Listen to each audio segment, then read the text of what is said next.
Hello, welcome back to the channel. This is a video record of my Tau army. The Tau are the latest army for me to collect, and the first time that I have collected them is now in 10th edition. I can see, having looked at the index cards and then the codex, how players that have had Tau in previous editions would have been frustrated that some of their units and commanders, etc., are not compatible with 10th edition. But as I've come to it fresh, yeah, one or two things that stood out, but the main thing is I was able to build the models to suit the 10th edition cards rather than have to snap off weapons and change them for loadouts because they were no longer legal loadouts for the latest edition. So yeah, I'll just sort of go through quickly and try and remember. So for the infantry, I've got standard strike team, and then pathfinders and breachers. At the core of this collection was 2 boxes of the combat army boxes, so that gave me a decent number of models to go at. And then I think I actually got this strike team off eBay, and the ethereal, and then there's can't remember the character's name, Darkstrider. He was an eBay purchase. So, and then one of the other Fireblades. So I've got 2 Fireblades. Yeah, they're not the latest models or anything, and one was created out of bits from the Hammerhead or the Devilfish. Anyway, I just needed a couple of characters for those extra leadership buffs in the units. So that's how they look. Obviously they've not been painted properly, but they've got paint on them, so they'll do for battle standard. Obviously with the box set, I've got a couple of the Hammerhead transports, and again, sort of loadout wise, I think one of them's got the guns, one of them's got the missiles, which I've managed to model to swap out, sort of thing. And then sort of what do I call them? Hammerheads. I think they're Devilfish transports, and they're the Hammerhead tanks. And then we've got broadsides. So I fielded them as individuals. That's why they've got like the sergeants paint their helmets red on them. So yeah, they can be fielded together or individually, depends on sort of what flexibility. And then let's say one of the things that stood out is the cold star commanders that came with the combat boxes. I've built those, but at the time I didn't realise that sort of crisis battle suits used to have a commander, and obviously a box of 3, you could have one as a commander, and then sort of a couple of others. I'm not going to try and pronounce the Tau names, but having the cold star suits leading the crisis suits jars a little bit, it seems, with the 10th edition way.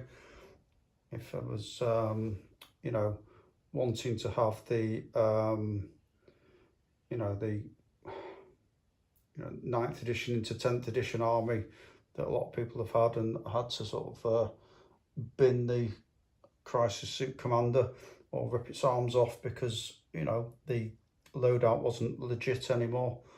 That would have been a bit frustrating. But anyway, I was able, starting from scratch, to build the, and again I can't remember, I think one's fire knife, I can't remember which is which, but one's with melters, one's with plasmas. They've got the commander with them.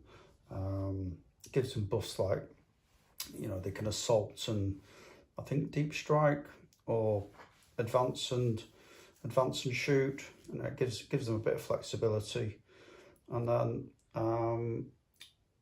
as is my current thinking with Warhammer, a couple of the big boys, a couple of knights, effectively Titanic units to hold the line and be tough to deal with. Usual story with Games Workshop. And again, I'm struggling to remember which is which, but one's a pulse blaster, which doesn't have the blast keyword, and the other is another pulse rifle kind of gun, which does have the blast keyword. Which, yeah, I'm not sure what the TOW rules writers were thinking when they did that, but again, it might be a hangover from previous editions. Everybody knew one of those guns had an effective blast range, but why name them confusingly? I'm by no means a new player, but if it's got blast in it, it should be blast. Bit of a rant, but yeah, there's plenty of weapons in the game that have, say, the name, I don't know, I'll give an example that's probably wrong, but heavy rail rifle, but it's not got the heavy keyword. I think there's a few Space Marines guns that fall foul of that as well. So yeah, but I've only fielded this army once. It's a few weeks ago now. It's the first time I've been able to sort of find time to do a video, but I think I did lose marginally. It was one where, points, I think both the Storm Surges came, both the Hammerheads. I think there's one Devilfish with probably the Breachers that jumped out, held an objective for 2 or 3 turns. I think it was the strike team on the home objective with I think the Ethereal's a bit of a CP farm. Infantry, very, very easy to kill. So I think I only had 1 or 2 other units.